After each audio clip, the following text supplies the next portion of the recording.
하겠습니다. 하나님 감사합니다. 오늘도 우리에게 생명의 말씀을 대할 수 있는 시간을 주시니 감사합니다. 하나님은 할 수 있는 놀라운 역사를 말씀을 통해 바라보며 깨우치고 느낄 수 있도록 인도하여 주옵소서. 예수님의 이름으로 기도합니다. 아멘. 교회에 다니는 많은 사람들이 나는 영생을 얻을 만한 믿음을 가졌다. 왜냐? 이 정도 믿음 생활하면 나는 영생을 얻을 수 있어. 나는 이 정도로 헌신하고, 이 정도로 기도하고, 이 정도로 봉사하고, 이 정도로 주를 위해서 일하는데 나는 영생을 얻을 수 있다라고 생각하는 분들이 있습니다. 오늘 본문 보면 부자이면서 갈린 젊은이가 영생 문제를 가지고 주님을 찾아왔습니다. 내가 무엇을 하여야 영생을 얻으리까? 라고 묻습니다. 오늘 본문 20절 말씀 보니까 내가 계명을 안 하니 간음하지 말라, 살인하지 말라, 도둑질을 하지 말라, 거짓 증거하지 말라, 내 부모를 공경하라 하였느니라. 이렇게 예수님께서 말씀하십니다. 그때 여기 이 젊은 관리가 대답하게 됩니다. 우리 21절 말씀, 본문 21절 다 같이 읽어보겠습니다. 시작. 여짜오되 이것은 내가 어려서부터 다 지켰나이다. 이 젊은 관리는 그 모든 것들을 내가 다 했습니다. 살인, 간음, 도둑질, 그 10계명 다 지켰습니다. 모든 법규를 다 지켰습니다. 라고 말합니다. 젊은 관리의 말대로 다 지켰다면 그는 율법의 의로 흠이 없는 자가 되는 것입니다. 또한 자기 스스로도 구절의 바리새인처럼 의롭다고 여기는 사람, 지난 시간에 공부했던 이 바리새인처럼 스스로 의롭다 여기는 그런 자인 것입니다. 이는 세리처럼 가슴을 치며 기도할 필요도 없어요. 왜냐? 의로운 사람이니까.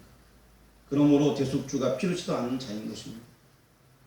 의롭기 때문에 다 지키고 자기 스스로 그 의를 가지고서 살았기 때문에 주님도 필요치 아니한 사람인 것입니다. 왜냐하면 마태복음 9장 13절 말씀 여기 적어놨는데 마태복음 9장 13절 여러분 다 아시는 말씀입니다. 다같이 그렇다는 것을 읽어보겠습니다. 나는 의인을 부르러 온 것이 아니요 죄인을 부르러 왔노라. 예수님께서 이렇게 말씀하셨어요. 죄인을 부르러 왔는데 여기 이 부자 젊은 관리는 이미 다 의롭게 행했기 때문에 예수님이 필요가 없는 것입니다. 이것이 주님 당시의 바리새인들이요 어쩌면 현대교회의 종교인들의 모습이에요. 말은 교회 다니고 신앙이나 말하지만 그냥 종교인으로서 살아가지 예수님 잘 모르고 살아가는 그런 사람들을 가리키는 모습인 것입니다. 성경에는 이 관리처럼 교만하고 예수 믿는 사람들을 박해하다가 완전히 깨어져서 영생 얻는 자의 본이 된 사람이 있습니다. 그 사람이 누굴까요? 한번 맞춰보시길 바랍니다. 누구죠? 삭개오는 자기가 세린 거 알았죠. 자기가 율법으로 어렵다고 여기고 그랬던 사람인데 나중에 말씀 앞에 꼬꾸라지고 변화된 사람이 있습니다. 예? 예, 바울이에요. 바울. 사도 바울. 다 알고 계시네, 그렇죠? 율법의 의로 흠이 없노라 자부하던 바울은 그럼 어떻게 해서 회개하게 되었을까? 여기 모여있는 여러분들도 어떻게 해서 회개하고 나는 죄인입니다 라고 고백하며 주님께 나오게 되었습니다. 바울은 자기 자신의 경험을 이야기합니다. 로마서 7장 7절 말씀 여기 적어놨는데 눈을 부릅뜨고서 앞에 있는 로마서 7장 7절 말씀 읽어보겠습니다. 율법이 탐내지 말라 하지 아니했더라면 내가 탐심을 알지 못하였으리라. 자, 율법. 그전에도 율법을 알고 있었던 이 바울, 율법을 다 지키는 사람이라고 자부했습니다. 근데 율법이 이 탐내지 말라는 탐심에 대해서 얘기했는데 그전에는 몰랐다가 어느 순간 이것이 깨우치는 순간이 있었다는 거예요. 그래서 그것이 깨우쳐져서 자기가 죄인인 줄 알게 됐다는 것입니다. 오늘 본문을 통하여 어떻게 하면 영생을 얻을 수 있는지 확인해 보는 시간을 갖도록 하겠습니다. 자, 우리 영생을 얻는 거 구약에 하나님께서 율법을 주셨어요. 그 계명을 가지고서 우리가 구원을 얻을 수 있을까? 먼저 한번 살펴보려고 합니다. 주님은 어찌하여 영생의 방도를 묻는 관리에게 계명을 지키라 라고 말씀하고 있을까요? 왜 그랬을까요? 죄를 깨우치도록 하기 위해서 그렇게 말씀하신 것입니다. 로마서 3장 20절 말씀에 이거에 대해서 말씀해 주고 있는데 우리 로마서 3장 20절 앞에 적어놨습니다. 같이 읽어보겠습니다. 그러므로 율법의 행위로 그의 앞에 옳다 하심을 얻을 육체가 없나니 율법으로 하는 죄를 깨달음이니라. 자, 여기 나와 있는 청년 부자 갈리, 이 사람에 대해서 지금 주님께서 깨우치기 원하고 계십니다. 율법으로 말미암아 자기 죄를 깨우치기를 원하고 계셔서 이 질문을 던지고 계시는 것입니다. 율법 앞에 옳다 하심을 얻을 육체가 있다 없다? 없다. 어디 써 있어요? 성경에 써 있잖아요. 율법은 뭘 깨닫는다고요? 죄를 깨닫는다고 로마서 3장 20절의 말씀에 기록하고 있습니다. 그래서 그 죄를 깨우치도록 하기 위해서 율법에 대해서 물었는데 이 관리는 나는 다 지켰습니다. 너는 교회에서 할 거 다 했어요. 나 같은 사람이 어디 있다고 막 이러면서 어깨 힘주는 것 같아요. 그렇다면 바울을 깨뜨릴 때 사용했던 탐내지 말라. 이 계명은 갈리가 잘 지키고 있었을까요? 여기 나와 있는 갈리가. 도대체 이것이 십계명 중 몇 번째 계명인지 여러분 알고 계십니까? 탐심에 대해서 탐내지 마라. 출애굽기 20장에는 십계명이 나와 있는데요. 출애굽기 20장 17절 말씀 여기 적어놨는데 한번 읽어보겠습니다. 시작. 내 이웃의 집을 탐내지 말라. 내 이웃의 아내나 그의 남종이나 그의 여종이나 그의 소나 그의 낙이나 무릇 내 이웃의 소유를 탐내지 말라. 여기 이게 10번째 계명의 마지막 계명. 탐심에 대해서 얘기하고 있습니다. 바울이 맨 처음에 생각할 때는 위의 계명은 굉장히 중하고 어려운 계명이고 내려갈수록 쉬운 계명이라고 바울이 생각했을 거예요. 그런데 바울이 완전히 부서지고 회개하고 깨진 계명이 마지막 10번째 계명이었어요. 뭔 얘기인지 아시겠어요? 맨 처음에 이 바울은 자기가 다 잘 지킨다고 생각했어요. 10가지 이 계명들을. 살인, 간음, 도둑질, 나 이거 안 한다. 이런 것들 뭐 안 하고, 그리고 그 밑에 있는 모든 계명들을 잘 지킨다. 대수롭지 않게 생각했던 그런 바울입니다. 그랬던 바울에게 어느 날 해보다 더 밝은 빛이 비치자 탐내지 말라는 탐심, 이 탐심. 하나님이 바라시는 계명이란 궁극적으로 마음의 문제임을 알게 되었습니다. 남의 물건, 저거 갖고 싶은데. 마음의 문제라는 거 알게 된 것이에요. 율법의 대명사라 할 수 있는 모세도 신명기 10장 16절에 말씀하고 있습니다. 신명기 10장 16절 한번 같이 읽어보도록 하겠습니다. 시작. 그러므로 너희는 마음에 할례를 행하고 다시는 목을 곱게 하지 말라. 어디다 할례를 행하라고요? 마음에. 어디다 할례를 행하라고요? 네, 마음에. 구약에 받은 사람들은 난지 8일 만에 할례를 다 행했습니다. 그러고서 뭐라고 하냐면 이걸 행해야죠. 우리는 뭐다? 유대인이다. 하나님의 백성이다. 선민이다. 우리는 아브라함의 자손이다. 이런 대단한 긍지를 가지고 있었어요. 그런데도 그 당시에 모세는 무슨 얘기를 하냐. 이 할례가 모세부터 시작됐는데 이 모세도 마음의 할례를 겉으로 드러나는 나는 하나님의 백성이다. 나는 유대인이다. 나는 이스라엘 백성이다. 이게 중요한 것이 아니라 모세조차도 마음의 변화받는 것이 중요하다라고 이미 신명기에서 말씀해 주고 있습니다. 사랑하지 않았노라 자부하던 자신이 얼마나 이웃을 미워했으며 간음하지 않았노라 자부하던 자신이 얼마나 마음으로 음령을 품었던가. 여러분, 형제를 미워하는 자마다 살인하는 자라라고 요한일서에 기록하고 있습니다. 이거를 바울이 깨우치게 된 거예요. 그전에는 내가 눈에 보이게 죄를 안 지으면 되는 거였잖아요. 그렇게 율법을 이해하고 있었습니다. 로마서 7장에서 바울은 항복합니다. 로마서 7장 9절 말씀 앞에 적어놨습니다. 눈을 부릅뜨고 한번 읽어보겠습니다. 시작. 전에 율법을 깨닫지 못했을 때에는 내가 살았더니 계명이 이르매 죄는 살아나고 나는 죽었도다. 그 전에 율법을 문자적으로 이해하고 나는 행위적으로 그걸 지켰다라고 생각했다는 것이죠. 이 사도 바울이. 그러니까 나는 정말 율법으로 의로운 사람이다 라고 생각했어요. 근데 율법을 제대로 깨우치니까 이것은 마음의 문제라고 알게 되었고, 그랬더니만 이제는 계명이 자기한테 이르게 되니까 뭐가 살아나요? 죄가 드러나고 죄가. 그런다. 자신은 부끄러워 죽는 거예요. 아, 내가 죄인이었구나. 그전에는 죄를 몰랐어요. 율법을 제대로 못 깨우칠 때는. 하지만 그 율법을 제대로 깨우치니까 아, 내가 죄인이었구나. 그래서 바울은 훗날 이제 고백을 하게 됩니다. 디모데전서 1장 15절 말씀에 나와 있습니다. 한번 같이 읽어보겠습니다. 이보다 모든 사람이 받을 만한 이 말이요 그리스도 예수께서 죄인을 구원하시려고 세상에 임하셨다 하였도다. 죄인 중에 내가 예수니라. 죄인 중에 뭐라고요? 네, 죄인 중에 대빵이라는 얘기예요. 대빵.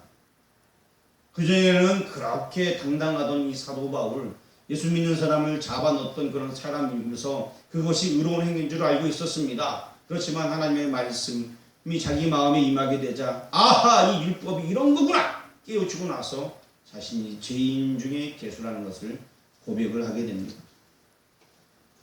여기 나와 있는 누가복음의 부자 청년도 이 말씀을 받아야 될 것입니다. 이를 상고하고 있는 우리들도 받아야 할 말씀이 바로 디모데전서 1장 15절의 말씀인 것입니다. 모든 사람이 받아야 할 미쁘신 말씀, 그것이 뭐냐? 나는 죄인 중에 괴수다. 이 메시지인 것입니다. 부자 청년은 율법을 다 지키지 못했습니다. 그리고 율법의 행위로 다 지킬 수 있는 사람이란 한 사람도 없는 것을 우리는 알 수 있습니다. 여러분, 욥이라는 사람 의로운 사람이라고 지난 수요일에 배웠습니다. 그렇죠? 당세의 완전한 자라고 나와 있습니다. 그렇지만 그도 결국 하나님 앞에 완벽한 의로운 자가 아니었습니다. 나중에 그가 온전한 제사로 하나님께 예배드리며 참여하게 되는 것입니다. 사람들은 다 완벽한 사람이 없습니다. 마태복음 23장 27절 말씀 보니까 회칠한 무덤이라는 용어가 성경에 많이 나오는데 안에는 다 썩었습니다. 하지만 겉에는 깨끗하게 회를 신어놔서 번드르해 보이는 것입니다. 그래서 많은 사람들은 번드르하게 쳐러 다니고 있지만 속은 썩은 경우가 많이 있다는 것입니다.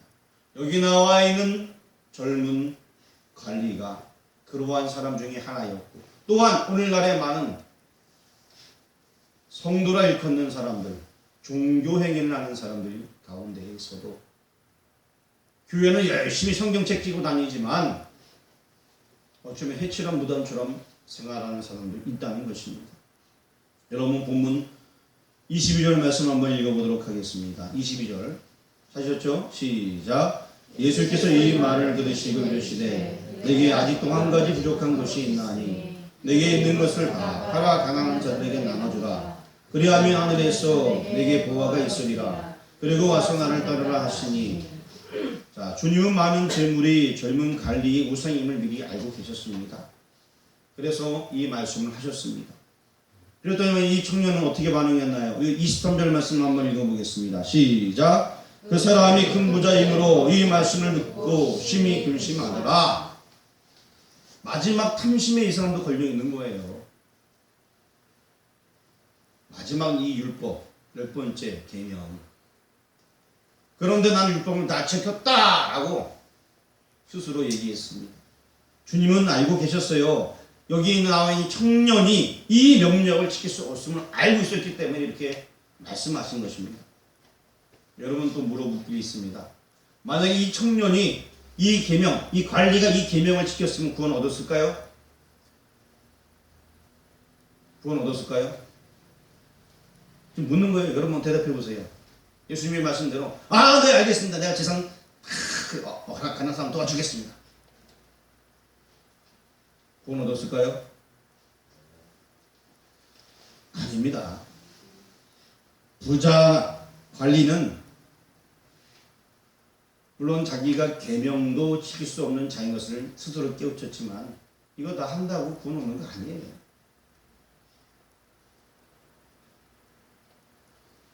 일단 넘어갑니다. 자, 일단 계명을 지킨다고 해서 구원 얻는 거 아니라는 거 지금 제가 일단 말씀드렸고요. 두 번째, 가난한 자를 그럼 구제하며 영생을 얻을 수 있을까? 라는 물음에 대해서 한번 생각해 보려고 합니다. 우리 24절과 25절 말씀, 본문 말씀 한번 읽어보겠습니다. 시작. 예수께서 그를 보시고 이르시되 재물이 있는 자는 하나님의 나라에 들어가기가 얼마나 어려운지 낙타가 바늘귀로 들어가는 것이 부자가 하나님의 나라에 들어가는 것보다 쉬우니라 하시니. 먼저 오해하지 마시기 바랍니다. 부자 청년이 재물을 다 팔아 가난한 자들에게 나누어 주었다고 해서 구원이 가능한 것은 아닙니다.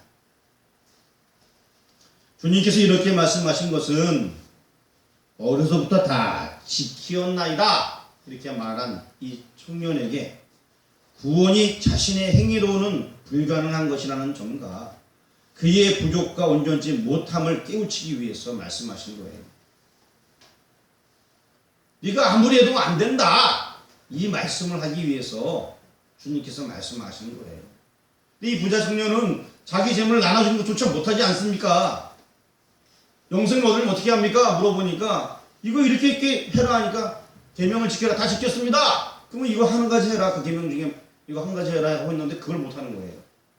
계명을 지켰다라고 말했지만 마지막 계명도 못 지키는 거예요. 지금 이 청년 스스로 자기가 구원 얻을 길이 없음을 알게끔 하기 위해서 예수님께서 말씀하신 것입니다. 우리 본문 26절 말씀 한번 읽어보도록 하겠습니다. 시작. 듣는 자들이 이르되 그러면 누가 구원을 얻을 수 있나이까. 청중들은 이런 메시지를 듣고 절망하게 됩니다. 왜일까요? 저 청년은 차도 한 외제차가 5대 있고 집도 큰 게 막 있고 대결 같은 집도 있고 한데 나는 가진 게 별로 없는데 저 청년이 갖고 있는 그 수십억의 재물로도 안 된다면 내가 가진 돈은 통장에 마이너스밖에 없는데 어떻게 하라고. 사람의 중에 그러니까 제일 먼저 생각을 하는 거예요. 저렇게 큰 것도 안 된다고 저렇게 큰 것을 드려야 된다는데 그럼 나는 어떡하나. 마이너스 통장을 어떻게 하나. 이런 생각을 갖는 거예요. 나는 돈 100만 원밖에 없는데 나는 우리 집이 이거 팔면은 한 300 되는데 뭐 이러면서 가난한 사람들은 지금 뭐 어떻게 되는지 오기 어렵다 하고 생각하는 거지군요. 그렇지 않겠습니까? 이런 생각을 많이 했던 것 같습니다. 주님께서 대답하십니다. 우리 27절 말씀 한번 읽어보겠습니다. 시작. 이르시되 무릇 사람이 할 수 없는 것을 하나님은 하실 수 있느니라. 이것이 오늘 주제입니다. 하나님이 할 수 있다는 것이에요. 사람이 할 수 없는 것을 하나님은 하실 수 있느니라. 누가 하실 수 있다고요? 하나님은 하실 수 있어요. 이것이 오늘 전체의 본문의 핵심인 것입니다. 성경을 우리가 교훈적으로만 보려고 하면 아니 됩니다. 부자라서 구원 얻지 못하는 것이 아니에요. 재물을 가난한 자에게 다 나눠준다고 해서 이 사람이 구원을 얻는 것도 아닙니다. 재물만 나눠줬다고 구원 얻겠어요? 아니에요. 그러면은 제가 전에 나왔던 세리처럼 가슴을 치며 통곡하는 것으로 울었다면 얻을 수 있냐? 그것도 아니에요. 가슴 한날 치고 통곡해봐요. 구원이 얻을 수 있나? 그런 거 아니거든요. 그리고 주님은 부자 관리만이 할 수 없다고 말씀하고 계시지 않습니다. 무릇 사람이 할 수 없는 것이라고 27절에 말씀하고 있어요. 다시 말씀드리면 어찌하여 영생을 얻겠냐? 어찌하여 영생을 얻겠는 이 질문에 사람이 할 수 없다는 거예요. 본문 20절에 써 있잖아요. 사람이 할 수 없는 것, 사람은 할 수 없다는 것입니다. 누구도 할 수 없는 것이 구원이에요. 누가 할 수 있겠어요? 그렇죠. 하나님만이 할 수 있는 것이 구원입니다. 하나님만이 할 수 있는 것이 구원이에요. 사람들은 자기가 할 수 있다 생각하는 게 문제예요. 억만금을 내고도 구원 못 받습니다. 아무리 가슴을 때리고 쳐도 온전한 믿음이 없으면 구원 못 받는 거예요. 그것은 하나님만이 할 수 있는 것입니다. 하나님이시라도 예수 그리스도의 대속의 죽음을 통해서만 가능한 것입니다. 그래서 주님은 죽으시기 위하여 예루살렘으로 지금 올라가고 계시는 것입니다. 로마서 8장 3절 말씀 앞에 적어놨는데 한번 우리 눈을 크게 뜨고서 옆 사람 귀청까지 크게 들리도록 한번 읽어보겠습니다. 시작. 율법이 육신으로 말미암아 연약하게 할 수 없는 그것을 하나님은 하시나니 곧 죄로 말미암아 자기 아들을 죄 있는 육신의 모양으로 보내고 육신의 죄를 정하사. 자, 빨간 줄쳐놓은 데가 있을 거예요. 한번 읽어보겠습니다. 시작. 하나님은 하시나니 그 한번 세 번 해치겠습니다. 시작. 하나님은 하시나니 하나님은 하시나니 하나님은 하시나니. 예, 그렇습니다. 율법이 육신으로 말미암아 연약하게 할 수 없는 그것을 누가 하신다? 하나님. 하나님께서 하시는 거예요. 율법이 할 수 있는 것이 무엇입니까? 정죄하는 거예요. 너 여기에 어긋났습니까? 너 이거 잘못했어! 그리고 육신을, 그리고 죽이는 일, 이런 것이 율법이 하는 거예요. 정죄하는 거. 구약 시대에는 그 십계명이 눈에 보이게 드러나면 잘못한 바로 정죄해버렸어요. 죽이기도 하고. 별로 죽이기도 하고. 하지만 거기 있는 율법대로 다 지킨다고 하면서 속으로 따뜻한 마음 갖고 이런 것들 들키지만 하면 되는 거였어요. 나쁜 짓 다 해도. 이것이 구약의 율법이었단 말입니다. 잘못 이해한 율법. 원래 이 율법의 의도는 그것이 아니라 그 내면의 깊이까지 모세는 알고 있었어요. 그래서 마음의 할례를 받으라고 얘기한 겁니다. 하지만 사람들은 잘못 이해함으로 말미암아서 눈에 보이도록 지키면 된다라고 생각했던 거예요. 그렇다면 율법이 할 수 없는 것이 무엇입니까? 죄를 의롭다고 여겨주는 일을 할 수 없습니다. 율법은 정죄하는 일을 할 수 있지만 너는 죄인이지만 의롭다. 이것을 할 수가 없어요. 죄인은 무조건 정죄를 받아야 됩니다. 살리는 일을 못해요. 율법은. 그런데 죄인을 의롭다고 여겨주는 일, 살리는 일을 하시는 분이 계십니다. 조금 전에 읽었던 로마서 8장 3절 말씀 다시 한번 읽어보겠습니다. 시작. 율법이 육신으로 말미암아 연약하게 할 수 없는 그것을 하나님은 하시나니 그 죄로 말미암아 자기 아들의 죄 있는 육신의 모양으로 보내어 육신의 죄를 정하사. 자, 율법이 할 수 없습니다. 하지만 하나님은 하실 수 있습니다. 근데 하나님도 그냥 하신 것이 아니라 그 죄값을 치루하셨어요. 자기 아들에게. 율법을 완수하신 겁니다. 그래서 주님께서는 하나님 하실 수 있다라고 말씀하고 있습니다. 하나님은 죄인을 의롭다고 여겨주실 수가 있다는 것입니다. 그리하여 그 죄인을 구원하실 수가 있다는 것입니다. 어떻게 그렇게 하실 수 있습니까? 좀 전에 읽었던 말씀대로 아들이 되신 죄를 담당하신 것입니다. 하나님의 아들, 그분이 우리의 죄를 대신 담당했다는 거예요. 내가 죽어야 될 것을 예수님이 대신 죽어주셨습니다. 이제 마지막으로 이 구원에 대해서 영생은 어떻게 얻느냐?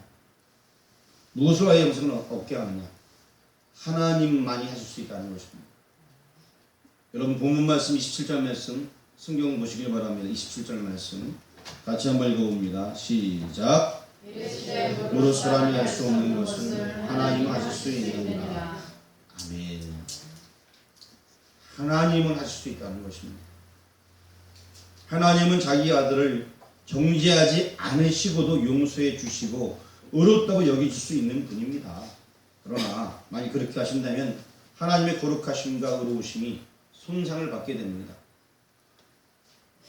그래서 그 하나님께서는 그 하나님의 공의의 일을 용납하지 않으셨어요. 그래서 하나님의 뜻을 이루어드리기 위해서 주님은 예루살렘으로 올라가시는 겁니다. 원래 하나님은 창조자이기 때문에 만들어 할 수 있는 분이지만 그렇게 안 하고 그 공의가, 하나님의 공의가 그냥 막 하는 걸 용납하지 않으시고 누군가 죽어줘야 됐기 때문에 그 아들 예수님께서 아시고 지금 그걸 감당하기 위해서 예루살렘으로 올라가고 계신다는 것입니다. 이것이 오늘 본문 말씀 27절의 의미인 것입니다. 이르시되 무릇 사람이 할 수 없는 것을 하나님은 하실 수 있느니라.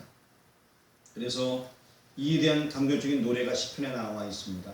오늘 한번 성경을 몇 번 찾아볼 텐데요. 시편 49편 찾아보시기 바랍니다. 시편 49편 6절에서 9절.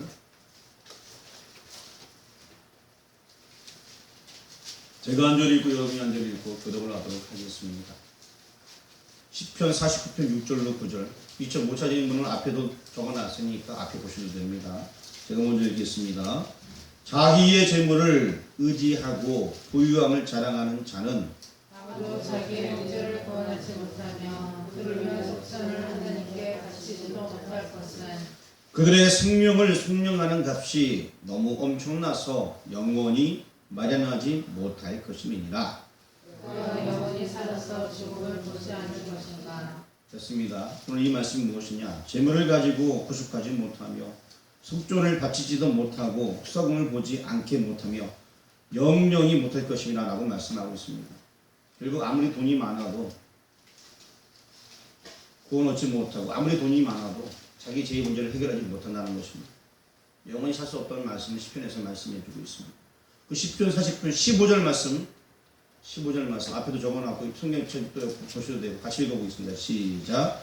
그러나 하나님은 나를 영접하시니 이러므로 내 영혼을 수월의 권세에서 건져내시리로다. 살라. 자, 하나님은 나를 영접하십니다. 그리고 하나님은 하실 수 있다는 것입니다. 하나님은 많이 하실 수 있습니다. 나를 영접하시고 음부의 권세에서 건져내시리로다 라고 말씀합니다. 어떻게 가능합니까? 자기 아들에게 대신 정죄하고서 해주신 것입니다. 아들로 하여금 속전을 치르게 하고 해주셨습니다.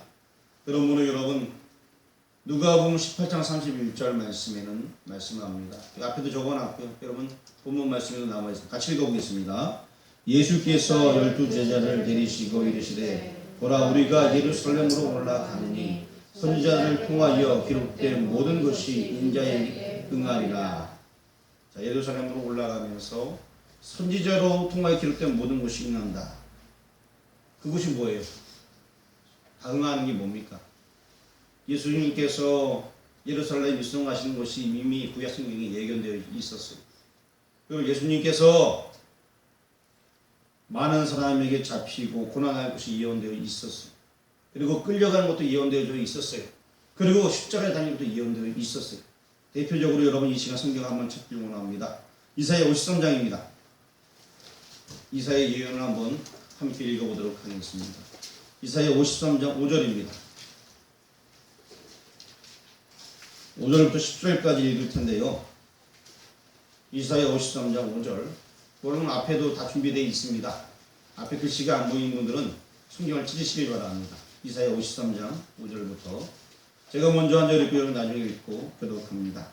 그가 찔림은 우리의 허물 때문이요 그가 상함은 우리의 죄악 때문이라. 그가 징계를 받음으로 우리는 평안을 누리고 그가 채찍에 맞음으로 우리는 나음을 받았도다.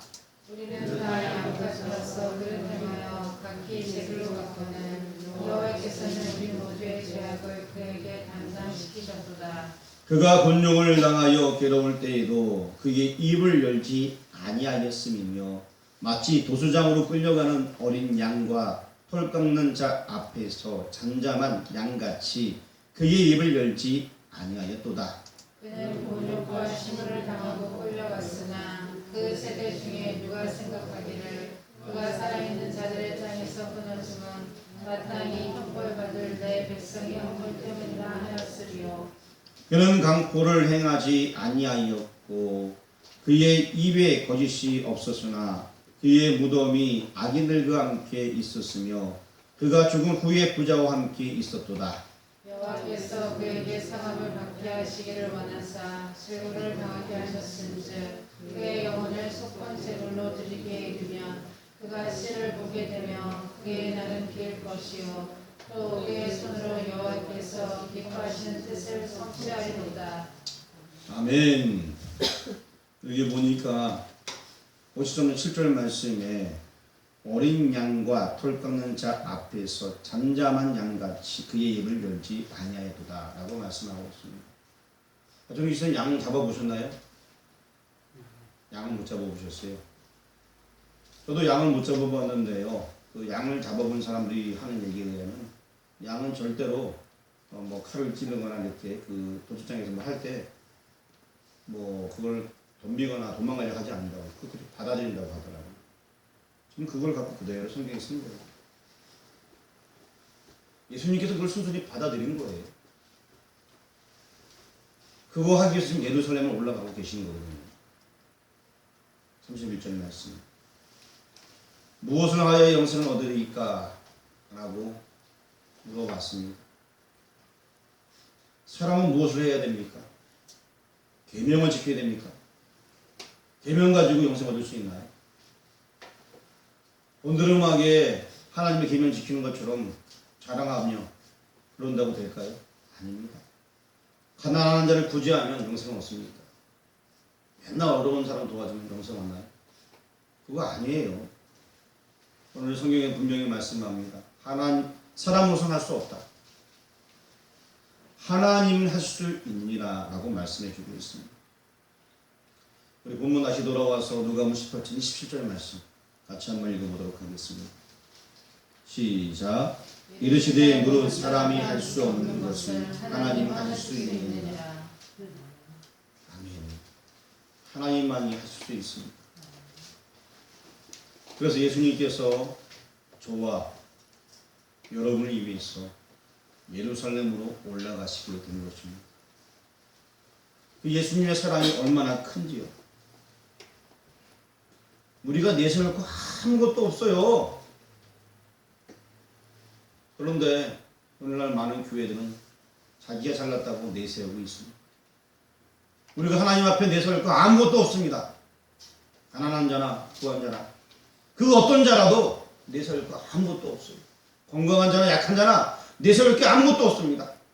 우리는 그저 하나님 은혜에 감사하면서 우리의 몸과 마음을 들여서 주님께 영광 돌리는 그런 삶을 살아야 될 것입니다.